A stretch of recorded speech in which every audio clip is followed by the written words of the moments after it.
According to the AKC, which is the American Kennel Club for dogs, there are over 340 dog breeds throughout the world. That's a lot, right? My speech is on why dogs should not be allowed as pets, and my goal is to persuade you to believe it and encourage others to not get a dog. I'm going to tell you guys why dogs should not be allowed as pets. That includes the dangers that they are to society. They bark really loud and they leave feces everywhere that they go. So first we're going to talk about the dangers. First one, rabies. I'm going to tell you guys about the two types of rabies that dogs carry. One being paralytic, which is known as a dumb rabies. The signs of those is that they show signs of weakness and loss of coordination, which is followed by paralysis. The second type is furious, and that shows extreme behavioral changes like aggression and attack behavior. What happens when a human catches rabies, you might say? The CDC, which is known as the Centers for Disease Control and Prevention, states that the first symptoms of rabies may be very similar to those of the flu, include general weakness, discomfort, fever, or even headaches, which last days or even weeks.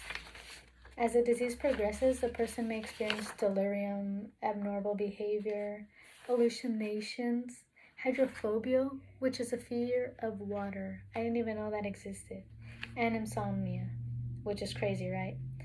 The signs, symptoms, and outcomes of rabies in animals can vary, but they're very similar to those in humans, which includes early non-specific symptoms, acute neurological symptoms, and ultimately death.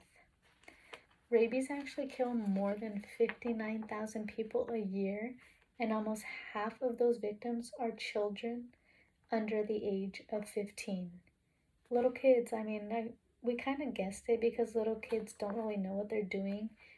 They don't really know how vicious a dog can be, and they'll play with the dog and think that they won't do anything, and that ends up like biting them or scratching them, and that leads to bacteria which can infect you when a dog bites you or scratches you, which can get infected. So next we're going to move on to how loud dogs can get. Dogs can bark really loud, especially when they hear something. Their ears are so sensitive that they can bark for anything. They don't let you sleep at all in the night, especially if they're barking loud nonstop. Like if you have neighbors, or if you even have a dog, you know how loud it can get. Dogs can bark just because they're bored. Did you guys know that? According to PetSafe, they state that barking at every sound they hear, joining in with neighbor dogs in a group and bark session, or just barking a lot of energy are all reasons behind night barking. They even call it night barking. Just imagine, guys, like a world without dogs, everyone would have a good night's sleep. Alright, let's talk about how dirty they are. Dogs go to the restroom everywhere that they go, whether it be number one or number two. All we care about, we're concerned about number two. Feces is everywhere. It can affect us humans with different types of bacteria and diseases. According to MD Links, the different types of diseases we can get if feces like touches us, or if we even touch it by accident, like say if you get your shoe dirty. The number one you can get is Campylobacterosis, tongue twister. It's the most common, and it affects 1.3 million Americans each year. The second one is called salmonellosis, and you can catch that by touching chew toys, dry dog food, and the treats. Like, who knew that everyone plays with them, and the saliva, you can get a disease from that. The third one is scabies.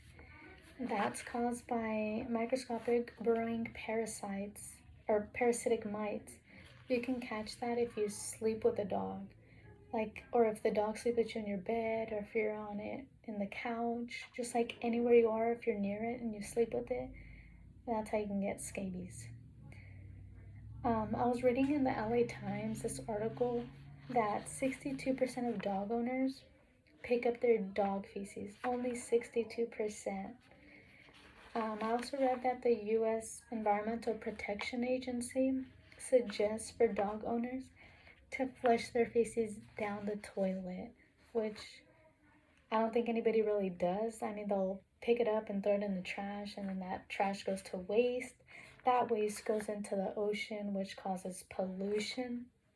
And we don't like pollution because it hurts, sea animals. Alright, guys, so dogs can be fun to have, I know, but I want you guys all to consider the dangers that I talked about, like all the dangers if a dog bites you, what happens if you touch its feces, even by accident, or even the dog toys. Like, let's say your kid goes and plays with a dog, that kid is going to be barefoot, even if they're just walking around and there's dog feces there. They're going to bring it back, and you won't think anything of it because not many people think of dog feces as all this bacteria that it has. They just wash it off and be like, oh, we'll be fine, but one never knows. So we all want us to sleep peacefully at night. So just imagine a world with no dogs keeping you up at night, less worrying about stepping into feces or your kid getting, dog poop on them, bringing it into the home, infecting others. I mean, it's a scary world out there. In the meantime, though, that dogs are still available right now, just take a lot of precautions, guys. It really is scary. Like the bacteria you can get, rabies that you can get that can kill you. And not many people think of it. So I just want you guys all to think about it. And next time, if your kid wants a dog, just make sure that you've read all the research that a dog can, give you those type of diseases. Thank you for listening.